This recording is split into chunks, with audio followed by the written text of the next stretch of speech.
When a marriage ends, it may be tempting to wish a former spouse would simply disappear, but that may be exactly what children fear the most.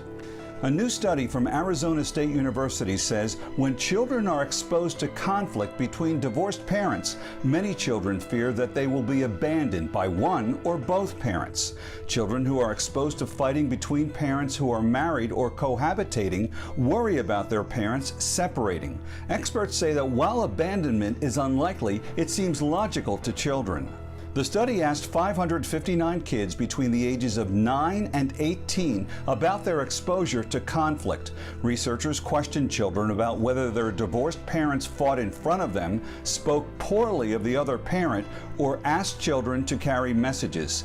Children reported worrying about abandonment and experiencing mental health issues even 10 months after observing interpersonal conflict.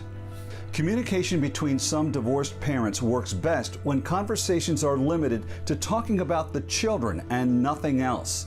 Kids should not be asked to carry messages between households, nor should one parent ask the kids about who the other parent may be dating. Also, do not treat a child like a best friend. Divorce can fracture people emotionally.